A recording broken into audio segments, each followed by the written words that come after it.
Hello, everyone. This is Zach Ford with Age United Syringe Access Fund. Thank you for joining us today for the release of The Right Hit, a toolkit for developing effective media strategy at Syringe Services Programs. Today's webinar will last approximately 1 hour and will include time for Q&A at the end. Today's slides, a recording of the webinar, and a downloadable version of the toolkit will be available on the Age United website. As a reminder, this webinar is being recorded and participants are in listen-only mode. You can listen by calling 1-866-740-1260 and use access code 876-2827, or enabling the audio in ReadyTalk to listen over your computer speakers. If you have questions or you need to get in touch with the team here at Age United, we ask that you use the chat function in the lower left corner to ask a question. At Age United, our mission is to end the HIV epidemic in the United States through strategic grant making, capacity building, policy, and advocacy. And we work within a social justice framework that challenges the foundational issues of racism, sexism, homophobia and transphobia, socioeconomic inequality, gender discrimination, and stigma. We've got some really exciting presenters on today's webinar. So we're going to be hearing from Jess Tilley, Executive Director at HRH 413, Kyle Barber, who is a resident physician at the University of Rochester in New York and also a co-founder of the Orange County Needle Exchange Program in Orange County, California, and my husband, Andrew Jambroni, who is a DC-based journalist. You'll also be hearing from staff here at Age United. So we have Nora Maria Fuller, our Syringe Access Policy Organizer, myself, Program Manager, and Sarah Hashmal, the Communications Manager. As I mentioned previously, a PDF of The Right Hit, Developing Effective Media Strategies at SSPs, is available to download on Age United's website at www.ageunited.org/resources. All slides and a recording will be posted online following the webinar. The number of SSPs has grown by 60% in the last 10 years, with sharp increases in the last 2. We've seen states like Kentucky, Louisiana, North Carolina, and Tennessee pass state laws allowing for syringe access, while states that have long had programs are adding to them. Still, public support for legalizing syringe services programs is low, according to a national study led by researchers at Johns Hopkins Bloomberg School of Public Health, who found only 39% support syringe access programs in their communities. Media plays a significant role in directing public perception and sharing information. Since January 2018, we conducted a survey of U.S. media about syringe services programs. Google alerts on syringe access were analyzed. Duplicative articles, like when Associated Press stories are republished in every local newspaper, were not included. Findings are limited to the U.S.-based media and the English language news. Almost half were national or regional stories. 756 were specific to local or state-specific stories. There were, on average, 15 local stories per state, but there were 16 states or districts that had less than 4 syringe access stories during that time. This graph shows the number of state or local stories per state or district. Those on the left had the most syringe access stories, in descending order to those on the right with none. Kentucky, West Virginia, Ohio, Indiana, and North Carolina had the highest number of stories about syringe access, almost half of all local stories. This is Nora. I'm the Syringe Access Program Organizer at AIDS United. So what did those stories cover in Kentucky, West Virginia, Ohio, Indiana, and North Carolina? Stories covered legislation allowing for or forbidding syringe access in areas where these programs are brand new. On the left is an example of a program okayed by council from Marion County, Indiana. The public discussion on this program garnered months of media attention. The program is supported by a broad coalition of stakeholders. Even so, it's a program that will only distribute retractable syringes. a stipulation of the community that was looped into the planning and legalizing process, but not taught about the harms of retractables. On the right is an example of reporting on the closure of the Kanawha-Charleston Health Department Syringe Access Program that, embroiled in political controversy, probably got the very most media attention in the last year than any other single program. Due to the divisiveness of the media at the time, deep dive reporting long after the closure has kept it in the news. Like this one on the right, it was a series of radio stories that were released over the month of October. Media helped expose the broader public to syringe services programming and foster community support. Many stories highlighted the availability of hepatitis A and B vaccines at syringe services programs, or explained the risks of infectious diseases from injection drug use. In this story, reporters followed a participant of the Franklin County, Kentucky Health Department's Harm Reduction and Syringe Exchange, and it explained very specific details about how the program works. Weird thing, this program and others reported data from their programs on a quarterly or semi-annual basis to their local news outlet. These types of stories have set up the public to think that syringe services programs are responsible for almost 100% return rates, and that the program should be one-for-one, which is not supported by data. Now let's highlight some of those middle ground states. What makes up the stories in Massachusetts? Syringe litter and overdose prevention were common headlines in the news. New syringe access program openings were announced in the rural and western part of the state. Lawrence, Lowell, and Boston experienced HIV outbreaks fueled by syringe sharing. But what generated the most media content was a proposed, then scrapped syringe access program on Cape Cod, said the organization in the statement, excerpts of which were printed in the local news. Quote, "The announcement unleashed a type of anger, hatred, and tumultuous behavior that has made the current site unsafe for our clients, staff, and other participants." In our sample, half of the stories were about the canceled site on Cape Cod. There were many more stories on this issue that we didn't include in our sample because of redundancy. Meanwhile, a quarter covered the HIV outbreaks in Lowell and Boston. Other middle ground states.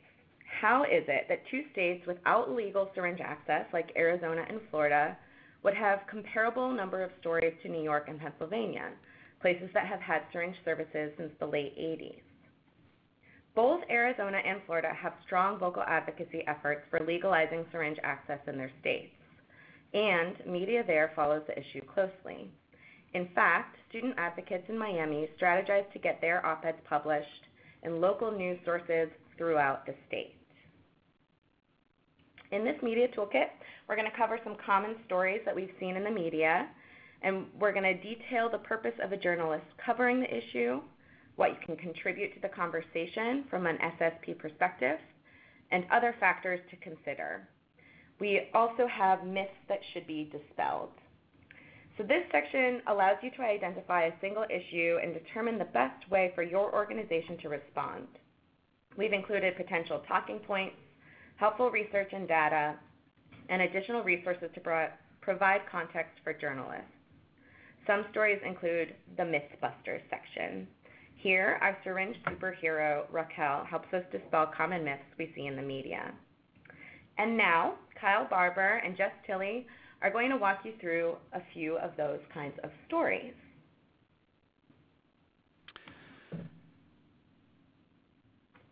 Hey, my name's Kyle Barber. I'm one of the folks who helped put together the syringe syringe litter component of this webinar, and a couple of these stories feature a program, the Orange County Needle Exchange program, that I was involved in. I apologize that due to some technological limitations, I can't see the slide that we're currently on, and so I apologize if there's any lack of synchrony. If we could advance the slides to the proposed bill and California legislature slide, please. So here we see two stories. One is this, on the left we have a story about a proposed bill in the legislature that allowed cities to veto needle exchange programs. That's a relatively new bill that aims to overturn statewide legislation that authorizes something around the order of a half a dozen needle exchanges, and all of whom are in counties that have significant opposition to needle exchange programs, and largely this is driven by concerns over syringe litter. On the right, you can see an article from earlier in the trajectory of our program in which a judge blocked the authorization of our program, or rather reversed it, meaning that there's no longer any program operating there. And that was almost entirely due to stories around syringe litter. The stated reason by the judge is that we didn't guarantee 100% return rates, essentially. And so because there were any syringes that we didn't bring back in, that was a big part of the program being shut down, and the media furor and public outcry around syringe litter was the number one issue for us. And so we're going to talk a little bit about those, the common ways that that's framed, and the ways that affected our program, and potentially ways that you can do a better job combating that narrative than we did. Next slide, please. So here we see an article about from even earlier about how the state was, or how the cities were planning to respond. And the common thread that I think you can see in all three of these stories thus far is that there's an intimate association between syringe litter and the needle exchange.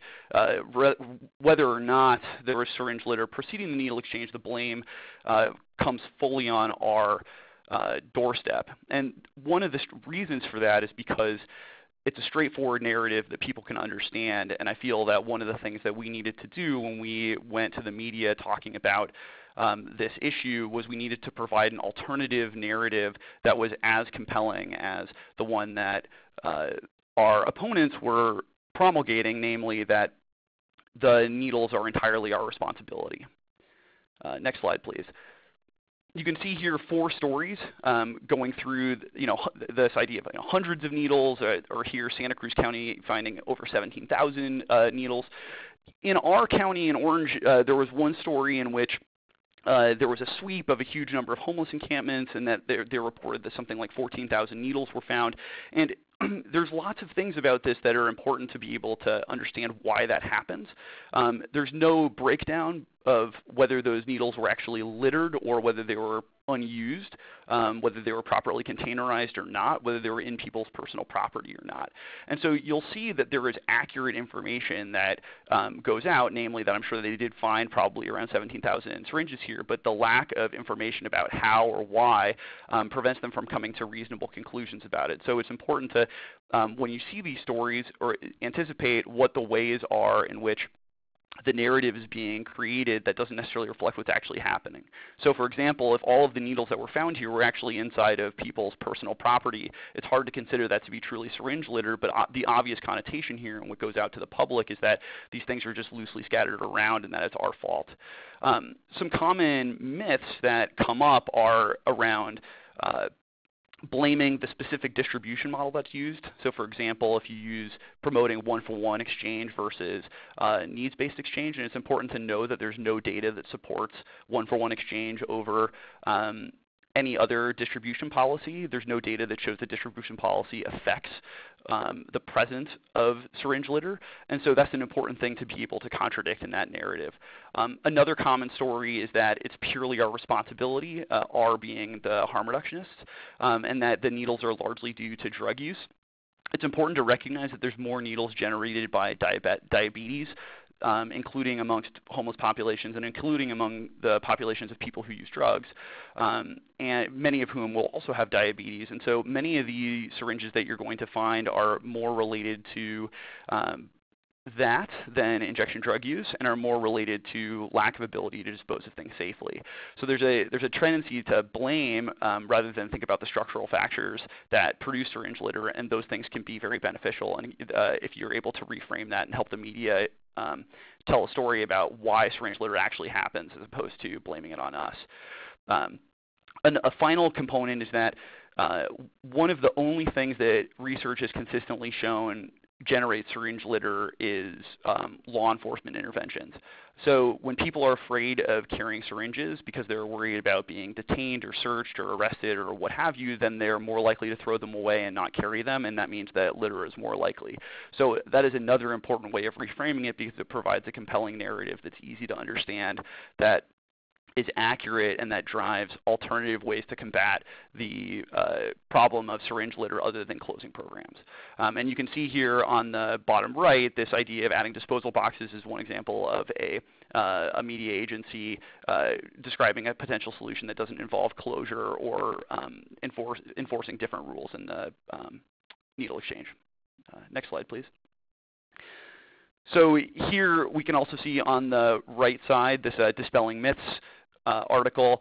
The media can play a very important role in educating people about how these work and coming up with pithy, quick ways to explain how syringe exchanges are responsible for removing needles, that needles are generated from lots of places other than syringe exchanges, that people can get them online, they can get them from pharmacies, and that by eliminating a needle exchange, you're not going to at all dry up the source of syringes, you just eliminate a potential disposal option, is an important component.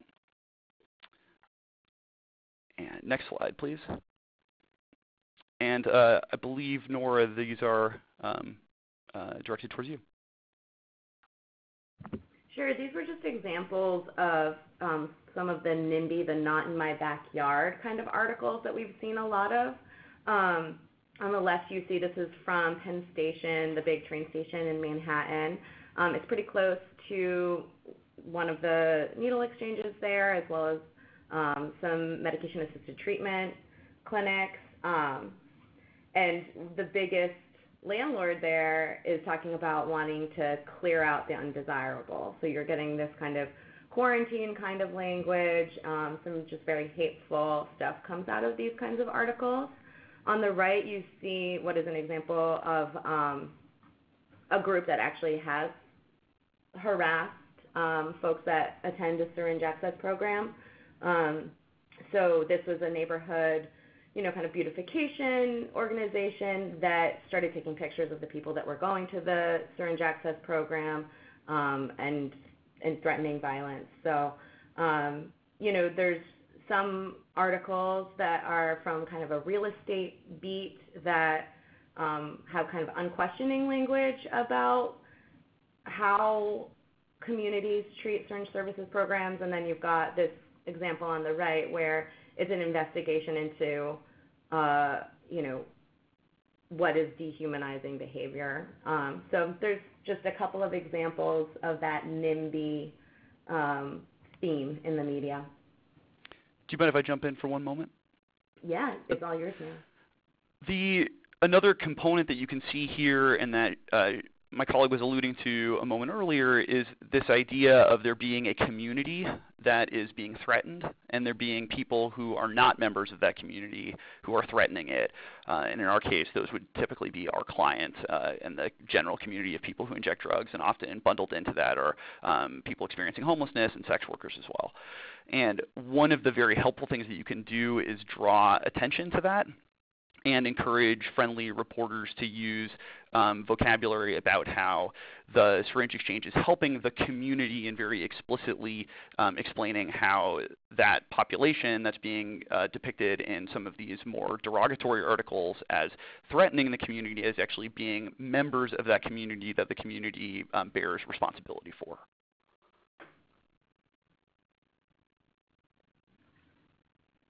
Sure. So this next slide, it's featuring a headline, Pacific Pride says needle exchange program is not bringing drug to addicts near kids.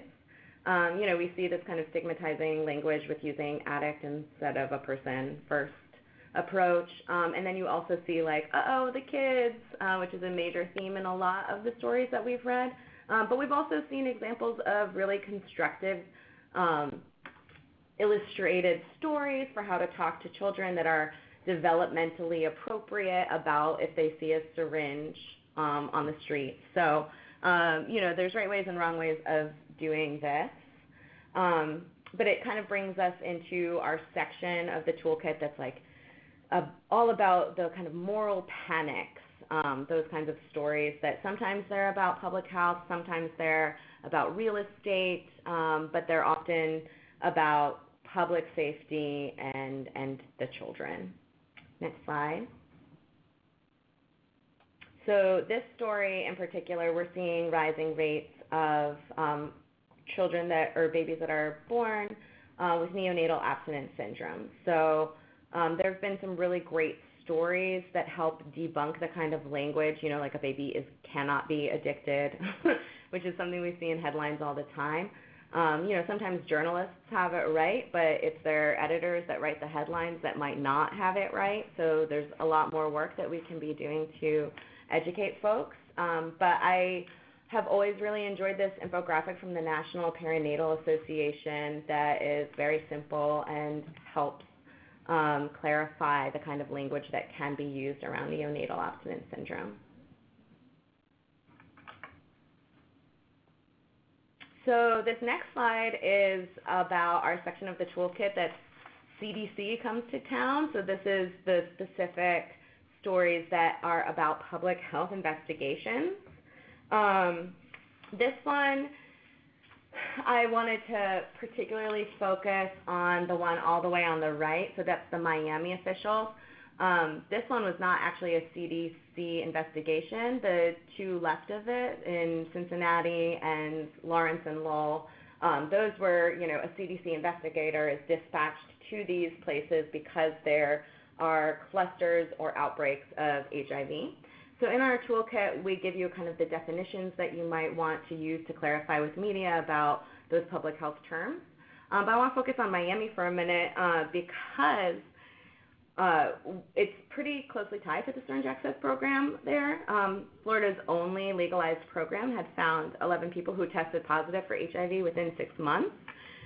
So in the city of Miami, where 1 out of every 85 adults has HIV, the new infections may or may not constitute an outbreak. So this investigation was led by public health officials, and it prompted a road closure, heightened police presence, and health officials just carrying clipboards where folks were camping out. The Miami Herald had interviewed several of the homeless folks who were living on those streets, who expressed confusion and fear of being rounded up and arrested.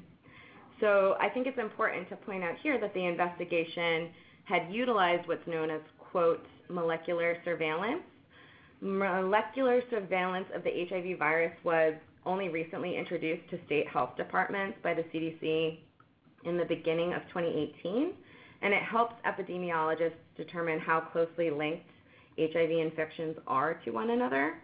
The impact of molecular surveillance is the subject of HIV community dialogues about how its benefits for addressing outbreaks butt up against the implications of HIV criminalization laws. So this tool has been utilized in various communities of people who inject drugs, again, from Lawrence and Lowell to Cincinnati to Miami. But it's not often a dialogue that we see in our harm reduction communities. Next slide. And then I really wanted to highlight, this is a very bad example. The headline of this story is, some HIV cases may be linked to homeless person. And in this story, the local news report faulted an unnamed, quote, homeless, end quote, syringe sharing person for spreading HIV in a New Hampshire county. People love to have a monster to hate, and even when it's not a scapegoating kind of article, I think we need to be really cautious when reading reports or commenting on reports about only one person. And it's a really just bad way to convey news and look at serious problems and how to deal with them. Next slide. So this is on to Jess's section. Yes. So this is Jess, and this is something that we've been seeing in the media, especially in the last 2 years in the height of this epidemic, is the idea of induced homicide laws. Induced homicide laws were created in the 80s to go after high-end cartel. Unfortunately, the media has really grabbed onto these cases because now we're seeing family members, loved ones, friends, drug users themselves who are merely supplying the drug, or, I don't want to say they're suppliers.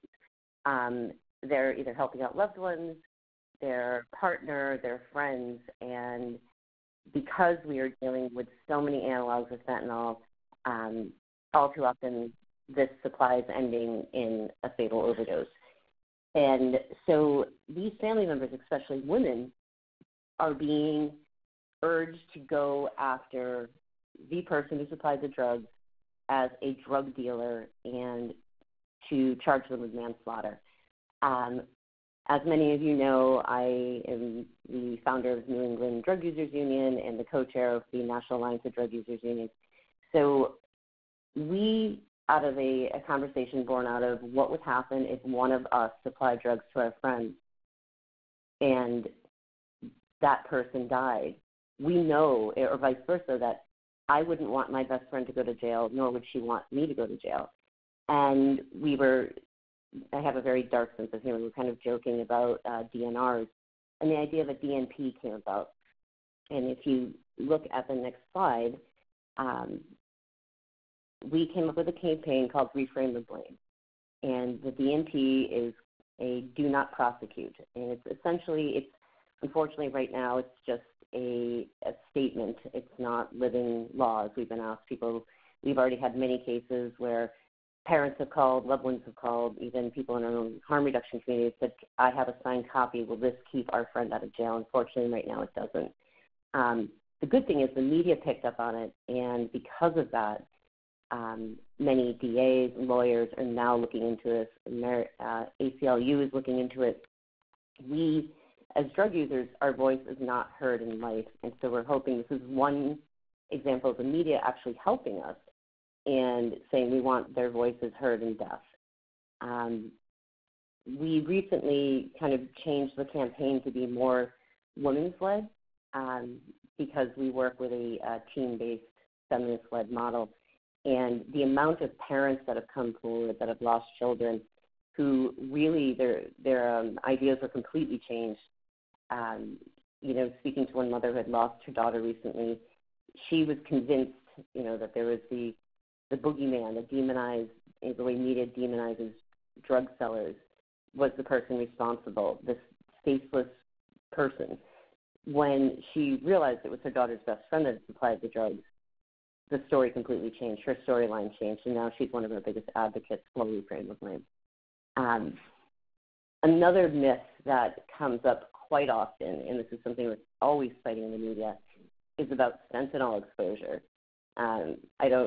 I'm sure many of you have seen Chad Sabora's video of rubbing fentanyl on his skin and surprised he didn't overdose.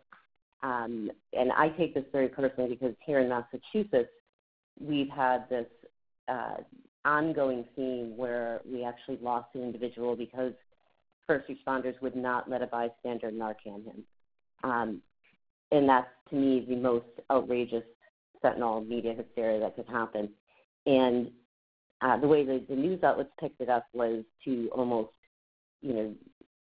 make heroes out of the police that kept the bystander from Narcan. If you look at the slide where the CDC was actually responsible for putting out horrific misconceptions of fentanyl, which, of course, most of society is going to believe CDC. We even had a case where the Red Cross was going to give an award to a nurse who just happened to Narcan to police who were responding. They weren't showing any overdose symptoms, but she felt it was her duty to Narcan them because they might overdose because fentanyl was in the area. This is so dangerous because it's going to lead people to not respond to overdoses, and it also demonizes the drug user themselves. We have, if you want to look at a great article on the far right, Tessie Castillo wrote an article which dispels all myths, and there's another great one written by Eliza Wheeler, which is available on the HRC website. We as people who are interviewed have a moral responsibility to help journalists understand about fentanyl. If you look at the slide on the right, this is one that completely blew my mind away. This is money that was being spent on hazmat suits rather than naloxone for communities. If a journalist asks your expertise on drug use trends, it's quite possible fentanyl is going to enter the conversation. I've been interviewed on drug use or organizing, and fentanyl still enters the conversation. This is a great time to share facts about fentanyl, dispel any myths surrounding the drug. As we know, fentanyl is 50 times stronger than heroin, extremely fast-acting, and the leading opioid responsible for fatal overdoses in the U.S. Here, especially in Massachusetts, we've been finding it mixed into cocaine, which is incredibly dangerous, but yet is another, I would say, hysteria that we have to be careful. As I'm sure many of you are aware, we've been seeing articles from last week about marijuana laced with fentanyl. As of today, there is no evidence that supports this. Marijuana burns at such a high a temperature that fentanyl cannot withstand that. I want to be careful to point out that because we're still discovering new analogs, it could possibly, we might end up with an analog. So, we've researched this hands down because I can't tell you how many parents call me on a weekly basis saying, I found pot in my kid's room, what do I do? Again, this is a very dangerous myth. So if we can provide journalists with the important education about the risks of fentanyl, how to recognize overdose when fentanyl is involved, wooden chest, standing seizure, these are all things we are seeing. We as harm reductionists used to always dispel the rumor about somebody overdosing with a syringe in their arm. That was true Hollywood visual. I know myself, I've seen it now, others have seen it, so be careful, like when we are talking to journalists, to mention that now. It's also a really good area to point into when talking to journalists that people like leaving prison are very, very vulnerable to overdose with fentanyl. People leaving detox, always a great place to plug in about naloxone. And with that, I'm going to hand it back to Nora to talk more about myths. Sure. So in the toolkit, we introduced this character on your screen, Raquel, the myth-busting superhero. Raquel is dedicated to a dear friend of mine who was lost to the war on drugs. Her death was featured on this really terrible, unscripted A&E true crime series, The First 48, which made me so angry that I was motivated to write and self-publish a story in her honor. And we're going to hear from Jess a little bit more about how self-publishing and writing our own stories is a really important tool that we do have. So Raquel, the myth-busting superhero, helps us dispel some of the weirdo stuff that we see in the media. So reports like this one on businesses with public restrooms that are experimenting with using blue lights to deter injection drug use. Blue lights make veins less visible, but do not effectively prevent injection drug use from occurring in public restrooms. Blue lights do not facilitate public safety or public health. Blue lights do make injection drug use more difficult and increase the potential for harm.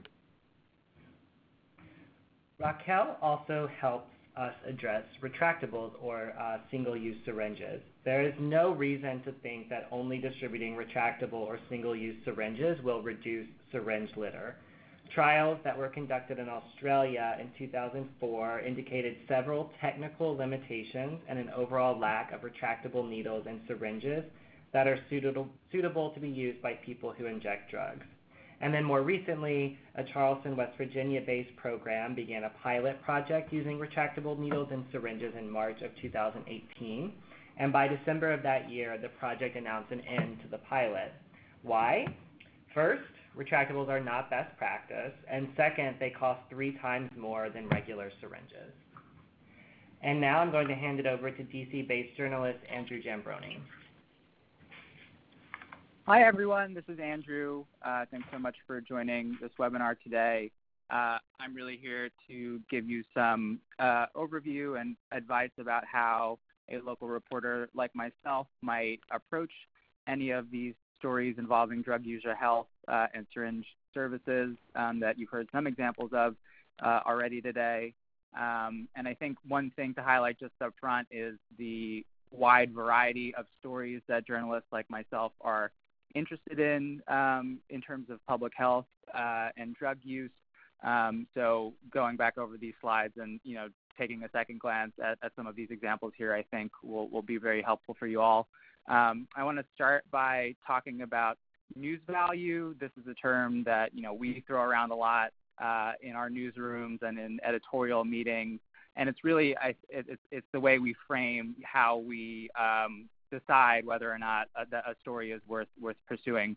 What's the news value? What makes this story or idea compelling? What is going to attract people to read it if they catch it online? What headline or what's the main piece of it that should stick with them? And I think one thing that's helpful for folks who aren't, in these meetings or making these decisions and are on the reader side or the audience side is always asking yourself, like, why is this the story? What is important? What is new here? What hasn't been told, or what hasn't been covered before?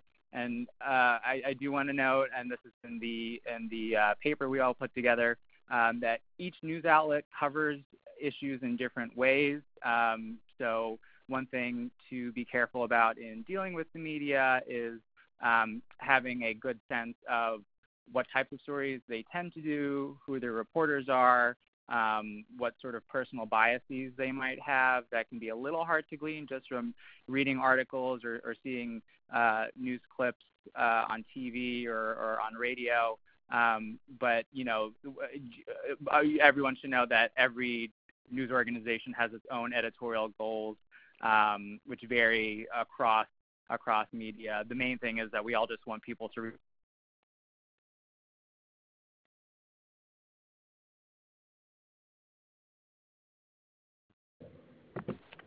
Hello? Hey, Andrew. Yeah, I think we lost you there for a sec. The last we heard was the main thing you want people to understand is. Great. Sorry about that.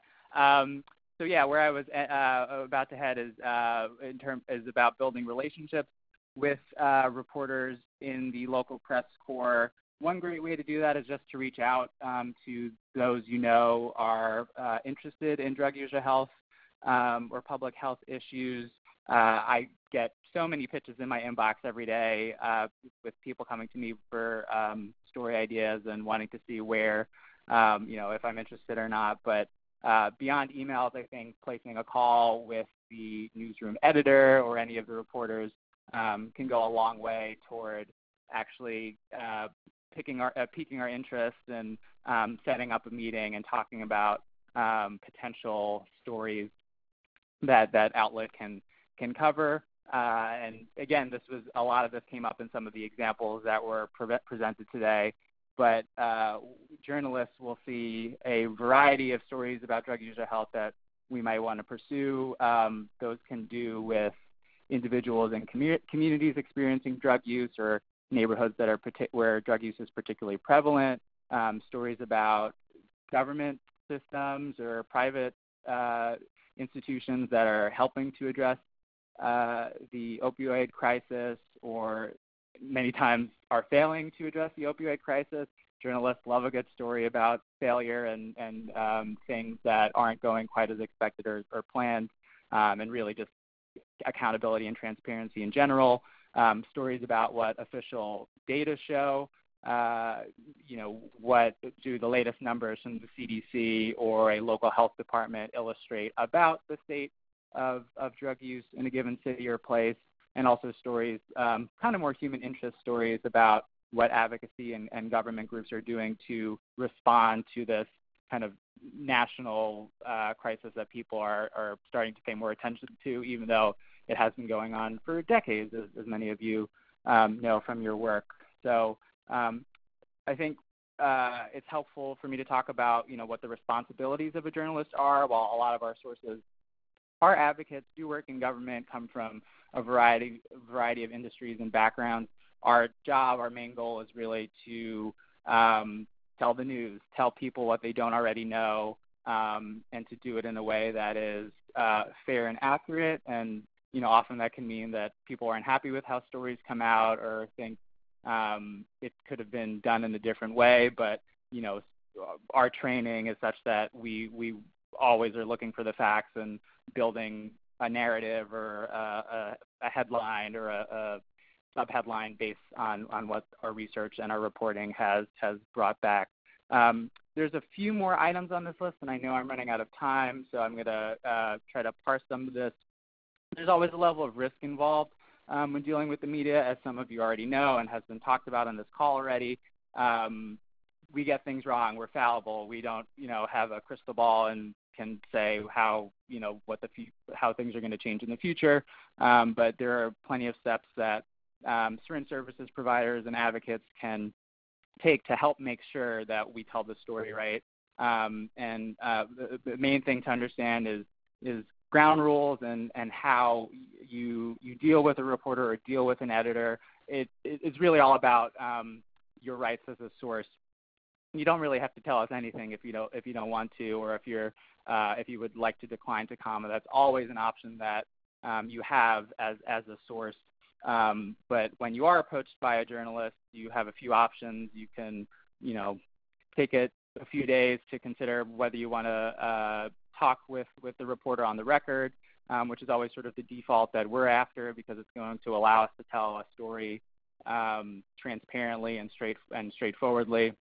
You can talk with the journalist on background, which means that they may not be able to name you or attribute something specifically to you or your organization.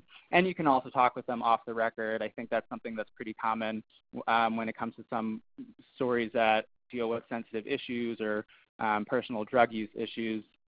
When you talk with a journalist off the record, they can't use your name. They can't really link any information that they're getting from you to you as a source or to your organization as the source of that information. But it can help. That does give you an option to still get a story out in the press without, having to worry about potential pushback or repudiation or your funders pulling money from certain programs that you run.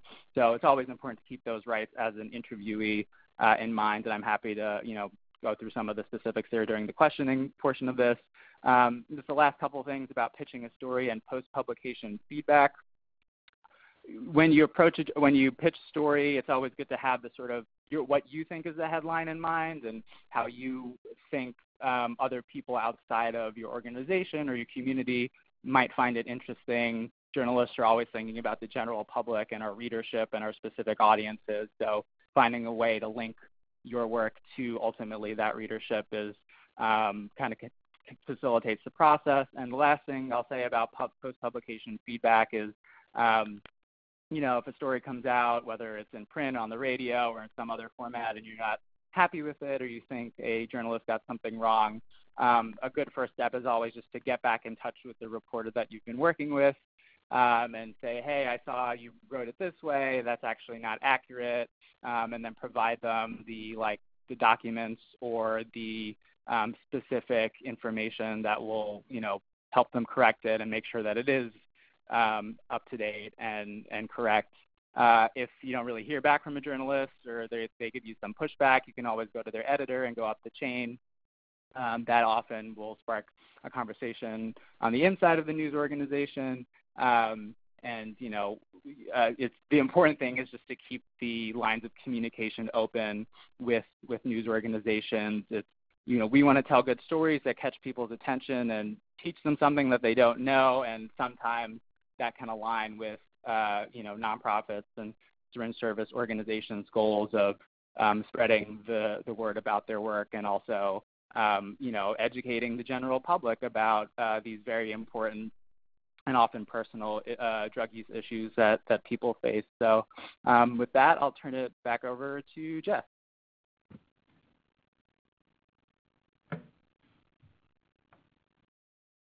Jess, you might be on mute. Thank you so much, Andrew. Oh, I was not on mute. I don't know what happened there. I was saying thank you so much, Andrew. I wish every journalist was like you. That would have made my life a lot easier in the last 25 years.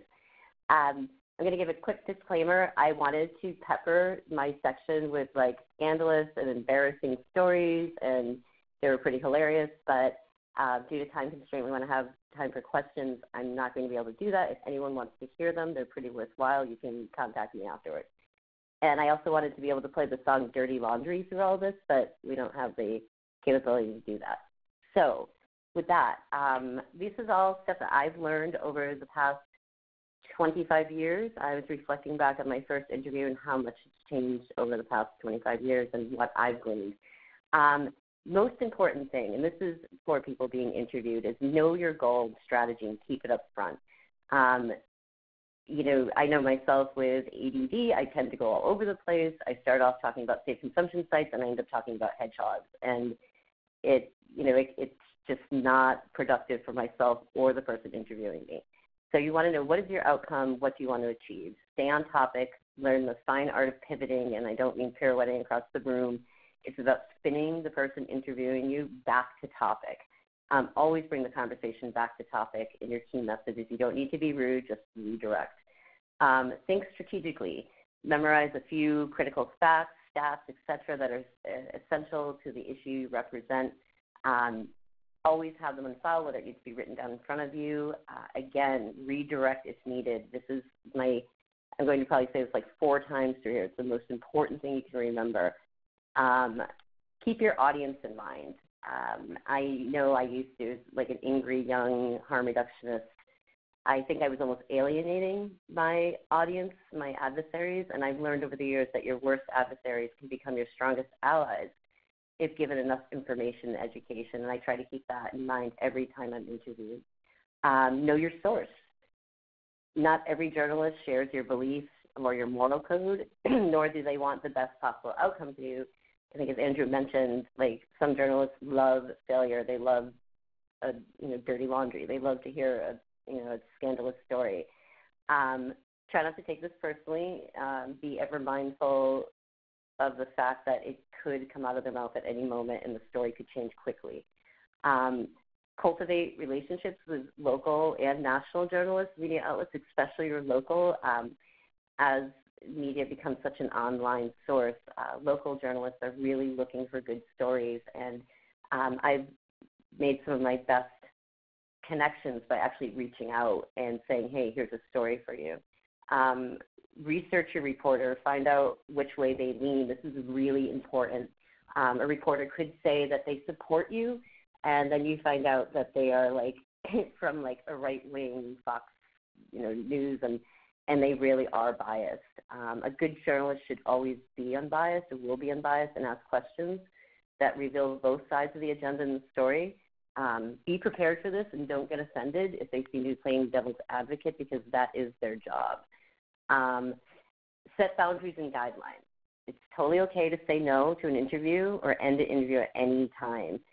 One of the most powerful things I learned is that I could hang up the phone and end the interview. And if it's really important to them, they will call you back, trust me. Use transparency when setting guidelines about talking off the record. It's perfectly acceptable to ask to see the recorder or the film being shut off. I did deal with a situation once where they told me the recorder was off, and it wasn't. Since then, I always ask to see it because something was put in print that should have never been put in print.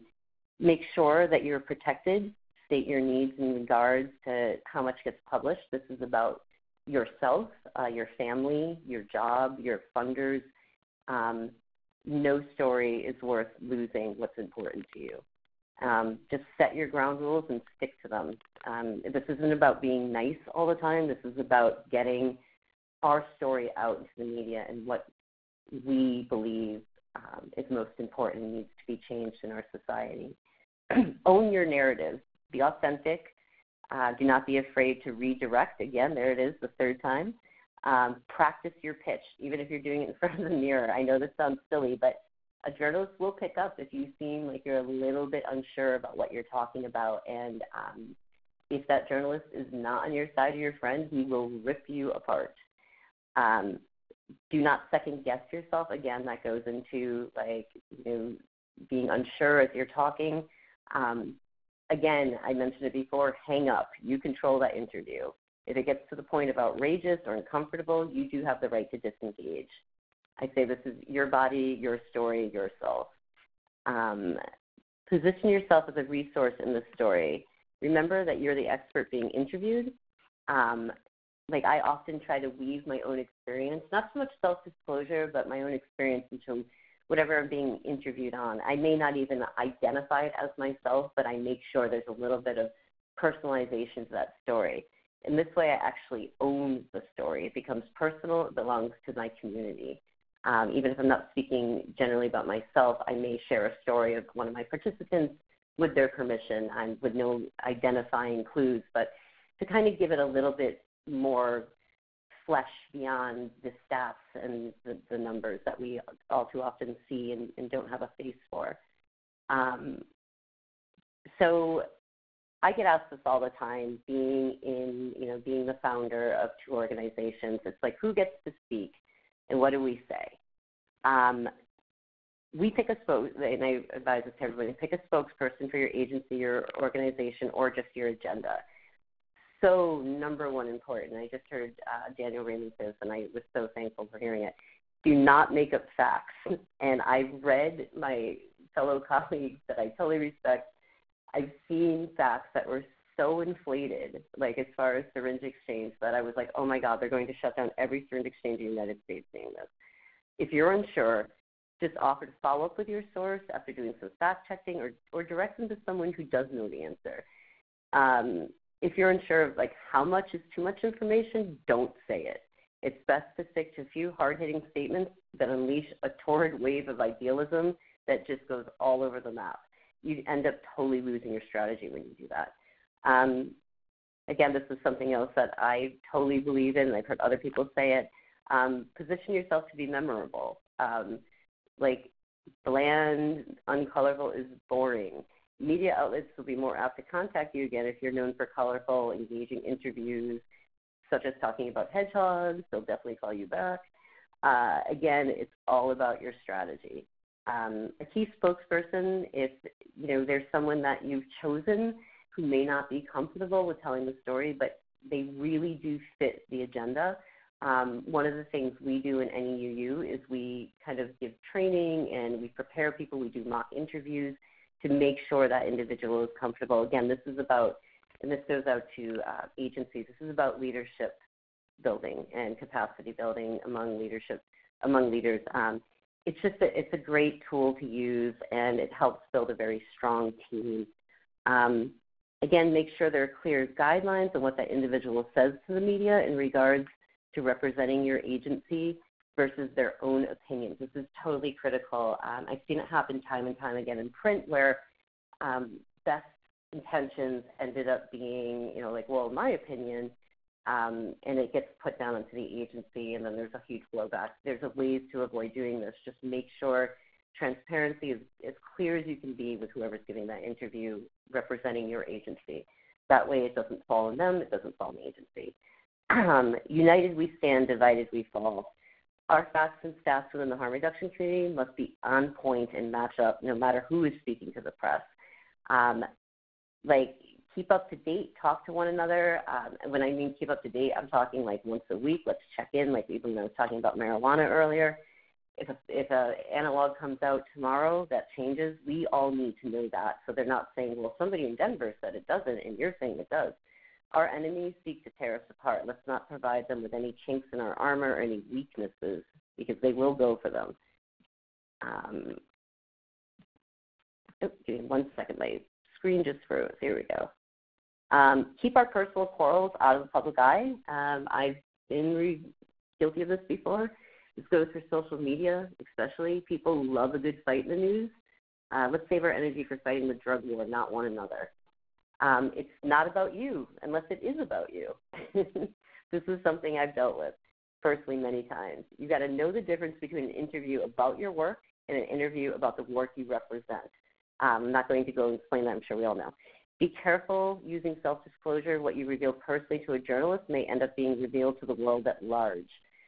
Choose your words carefully. I use this message frame, very simple. It keeps you from going all over the place. What is your value? What is your agenda? Say it's safe consumption sites. So what's the problem? People are overdosing. What's the solution? Safe injection site, safe consumption site, whatever you want to call it. We have a million different acronyms. And what's the action? We open them. We make them legal. Very simple. It's very, very important And if you look at the next slide, this is something I call it drug porn. And basically, I wanted to put a lot of images. You always see like the waif female with the track marks that are obviously painted on, shooting a .22 muffler into her arm. That's drug porn. The slides that you're seeing in front of you with like the 5 pounds of baby powder, nobody shoots in their arm unless they didn't have a choice with a 22 or a 25. I just recently talked to a reporter who honestly didn't know, and that's our responsibility.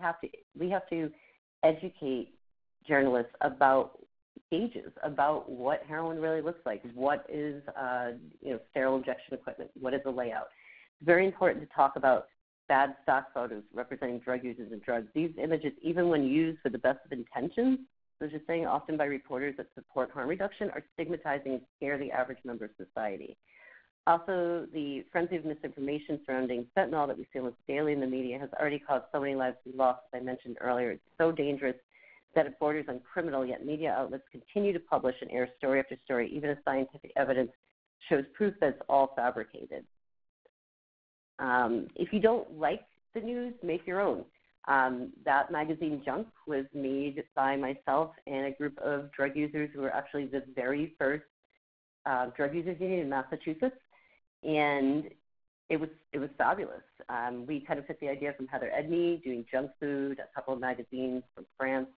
So if you don't like the news, make your own. I'm old school. I like zines, cut and paste, underground publications, spoken word that we've actually done around our area in Western Mass, radio broadcasts. Radio broadcasts are always looking for stories. You can write to a local station, share your story, check in with regional anarchist socialist collectives. They've really been getting up on harm reduction. We just got to get them to support drug users now. With that, I'm going to turn it over to Sarah, Communications Manager at AIDS United, to walk you through creating a communication strategy. Thanks, Jess. So the communication strategy is all about putting the pieces together. I'm going to go through this a little bit quickly because we're short on time, but the slides will be available and the recording on AIDS United's website after the fact. All right, so what's a communication strategy? It's an internal document that outlines your communications goals and how you will achieve them.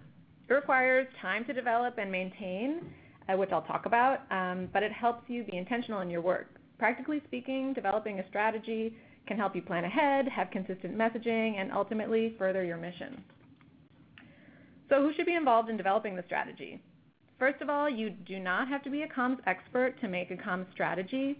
As Jess has stressed earlier, you all are experts in your work. To make sure that your strategy meets the needs of the entire organization, developing the strategy is something that should be done as a group, not just by one person. And once it's developed, people should actually use it as a reference and planning tool rather than just leaving it on the shelf. So here are the 6 components of most comm strategies. That consists of a landscape analysis, objectives, audience, spokespeople, key messages, and tactics. We'll talk about each one in more detail in the coming slides, and you can have other components in yours. Remember that this is a tool for you, and you want it to be useful to you. Okay. First, landscape analysis. It's important to begin your strategy by thinking through the factors that can affect your organization. That could include any potential threats or opportunities, financial challenges or growth, new partnerships or changes to current ones. It will depend on your situation. This analysis helps keep your strategy realistic and informs the tactics that you might use throughout the year. For example, if there's a new partnership opportunity coming up, you may want to think through how you can work with that new partner to accomplish any shared goals, or if you foresee a legislative threat, for example, you may want to incorporate community advocacy and engagement into your plan. Next, it's important to define what your objectives and goals are, both organizationally and within your department or smaller programs. This makes sure that the strategy is driven by your goals rather than the other way around. For example, do you need people to understand the effectiveness of syringe services, to change local policies, to counter that NIMBY attitude we were talking about earlier, maybe all 3? Be clear about what your goals are so that your plan can be tailored and most helpful for you. This will also help you assess future opportunities with the media or community. Not all press is good press, so you want to make sure that opportunities align with your goals before you move forward. I'd also like to reinforce that this is a group activity, and it really doesn't make sense to do this activity alone. Next, you want to identify who your audience is. Who do you need to communicate with to achieve your objectives? Since most organizations have limited time and resources, identifying audiences can help you prioritize who is most critical to reach. For example, if you're working to change a NIMBY narrative, local journalists may be helpful, but consider if neighborhood groups or local police departments may have more sway in your community. Be creative to make the most of your efforts. It's also important to be clear about who you're speaking for and represent. Is it people who use drugs, providers who serve them, or maybe another group? This will help you frame your messaging and assess opportunities to determine if you're the best group to comment. If not, it's okay to refer an inquiry to another group who can more appropriately comment. On spokespeople. So to limit the possibility of just anyone who answers the phone responding to a journalist inquiry and not being on message, it's important that you identify spokespeople and procedures for responding to media. Often spokespeople are an executive director, a board chair, or other senior staff. It's also common to extend temporary authorization to a spokesperson who's not senior staff but has expertise in an area that a reporter is researching. In all cases, as Jess talked about, it's essential that spokespeople are trained on key messages, we'll talk about that next, and how to speak with press in advance of each interview. A reporter may also ask to speak with a client. It's important that you have clear policies on this. Factors to consider may include privacy concerns, implications for clients' employment, housing, relationships, and their ability to speak on an issue in the face of inquiry. You might decide that you do not share client information, and that is totally fine. In that case, you could create a client quote bank to highlight personal stories while limiting their engagement with journalists. Other groups might decide that it's up to the client to accept or reject the inquiry. A happy medium might be to give clients the option of signing up or being placed on a list of contacts who are willing to speak to the press, and you want to make sure to prep them for any interview and be with them when it happens if possible. On key messages, defining your messages is critical. This is the time for you to boil down all that you want your audience to understand into a few primary messages that are aligned with each objective. Your messages should be in short, bullet point format. Once your key messages are developed, you'll want to draft additional supporting messages tailored for different audiences. For example, what are your messages for local business leaders compared to activists? They likely will and should be different. One might emphasize the elimination of syringe litter, while the other might emphasize concerns for the well-being of people who use drugs. Also, it's important to include talking points for any difficult journalist questions or challenges from the community so that you're prepared and don't have to improvise on the spot. And while crafting messages can be really challenging and time-consuming, you'll be glad to have them later on when you can reference them for interviews, press releases, community meetings, and more, and your messaging will be stronger after this exercise. So just in the interest of time, I'm going to skip through these, but you can reference them on the slide deck later. These are example messages 1 with supporting points, and then here's another one, but you can read these later. And then the last part of a comms plan is tactics and activities. So this is how you're going to get your key messages to your audiences in order to achieve your objectives.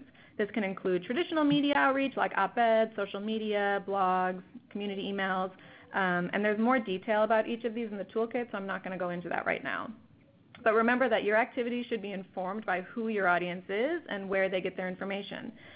So you should also think about including other outreach efforts such as presenting at community meetings or meeting with local officials.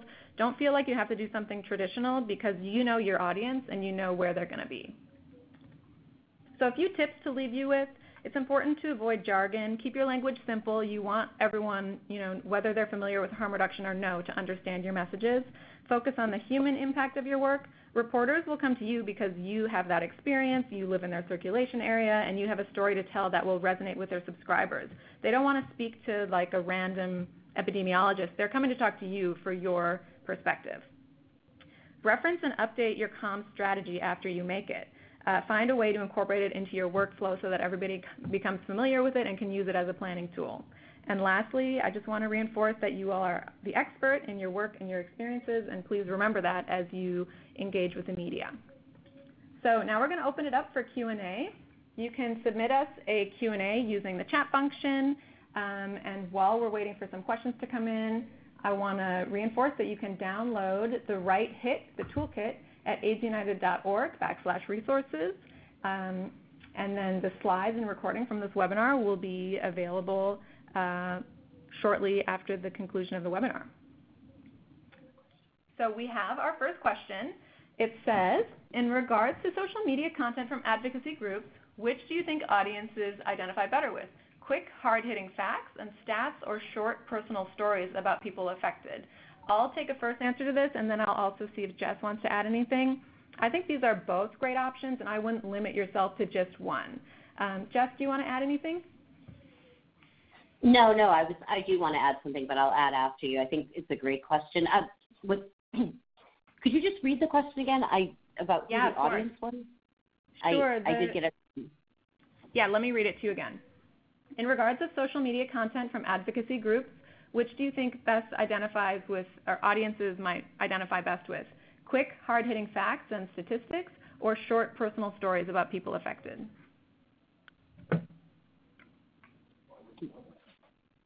Do you want me to answer first? Because I think it's definitely a combination of both. As I mentioned earlier in one of my slides, it depends, again, because with the advocacy groups, it depends what exactly the advocacy group is. But I always try to weave in personal stories, again, because it gives a human face to those hard-hitting facts. Again, if you know your group and who your target audience is, sometimes it's best to just stick with the facts. I rarely have ever seen the personal stories go wrong, but again, it just goes into identifying with your audience. Great, I agree. And one other thing to note regarding social media content is that you can use, there's a lot of low-cost or free scheduling options. You can schedule things on Facebook. You can use Buffer or Hootsuite. See what works for you all. And you can just schedule your content to plan what your social media messaging is going to be throughout the week or the month. And so you can intersperse facts with personal stories and then other news that you'd like to share. So if anyone else has any questions, you can use the chat box to submit a question. We don't have any other questions in queue. For our presenters, are there other, oh, we just got one. Okay, this next question says, what is the best way to reach multiple audiences? We often struggle with targeting our audiences, so that's client information, general public, other agencies, and donors. Jess, do you want to speak to that one?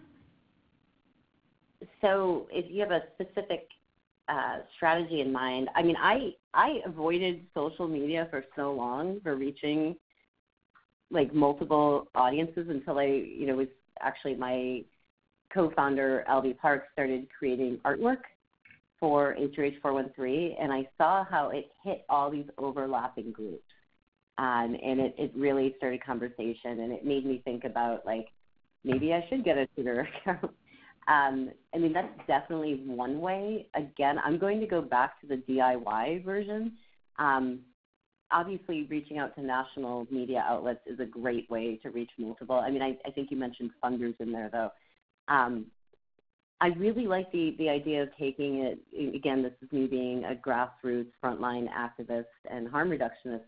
I really love the idea of creating our own media, our own news, our own stories, whether it be, an online, basic, I don't want to say like fiction.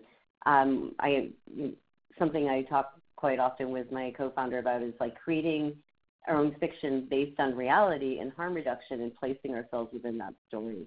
That might not be the answer you're looking for, but it's definitely, by creating our own media, our own art, our own, literature, we're reaching vast overlapping audiences. And again, it takes, out that bland is boring. It positions you as an individual and unique and somebody that people are going to want to speak out. So this is Nora. I want to share a few resources that I've used in terms of audiences. So there's this California kind of guide. It's called Working with People Who Use Drugs, a Harm Reduction Approach. and it has these little pullouts that are like double-sided, one or two pages, that's specific to nurses and physicians, pharmacists, social workers and counselors, police officers, corrections workers, and community leaders. And I've kind of adapted that for my own community when I was in New Orleans, like who are the people that are most strategic to our movement, and just spent like a visioning time, maybe like an hour and a half or something, just like really thinking about the role and the work that they're doing and how they might empathize with the work that we're doing, and created like very specific kind of statements for them. And the other thing that I want to encourage you to do is like use other people's resources. So, especially when trying to build new partnerships or talk to public officials, there's, opioid.amfar.org or AIDSView or HAPView, these websites where you can print out a PDF that has graphs of the indicators in your state, right? So if you're a place that has vulnerable counties, then you can have that printed out, or you can print out the overdose rates, and you can have this like one-page sheet that has just the top line facts, which I think also goes back to that other question, right? Like you can use this resource that's already compiled for you, that's personal to your area, and then instead of having to focus on those facts, you can tell the anecdotal stories behind them. Thanks, Nora. Kyle, did you have anything that you wanted to add regarding communicating to different audiences? No, I think that sums it up nicely. Great. So we don't have any other questions in queue. We'll hang on for another minute or so to see if any other questions come on. But if you have a question that comes up after the fact and you wish you had asked us, do not fear. You can always email us at SAF, that stands for Syringe Access Fund, at aidsunited.org. So we have a question regarding interviewee rights for Andrew. Is Andrew still on the line? Andrew is not on the line. He had to dip off. So there is more information about this in the toolkit. And then Nora, do you want to add something? Yes, the big top line thing that Andrew talks about in the toolkit is ask to go off the record and double check that you are off the record, which I think Jess also spoke to. So in terms of interviewee rights, he says a little bit more, but that's the top line takeaway. Another thing that I'll add regarding engaging with journalists is you can frame how you want to engage. So you could say, well, I'm comfortable responding to your questions via writing, and then you can have more control there. I mean, whether or not they'll agree to that is another thing, but you can always say, I'd like to see your questions in advance. Can we do this over writing? Is this going to be a phone call? Is this going to be a recorded call? Is it live? To ask all those questions so you know what you're getting into before it happens. If anyone else on the line has other questions, we'll hang out for another minute. I know we've gone over, so appreciate everybody who stayed on the line for this.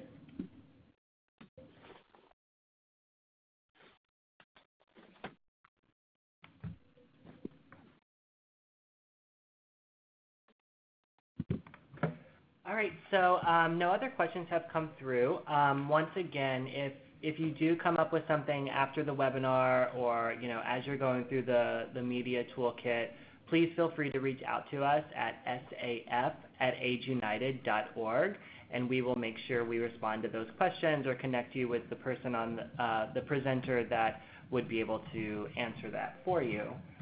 We want to say thank you so much to everyone for joining us today. The Right Hit was a really collaborative effort, and we're so excited to be releasing it and sharing it with you all. So make sure you go over to aidsunited.org/resources and download the toolkit. Pass it along to anyone you might know that would be interested in it. We thank you all for staying past time. We're sorry we went a little over, tons of content today, but we hope that you all enjoyed the webinar, and we look forward to hearing your feedback on the toolkit. Thank you so much.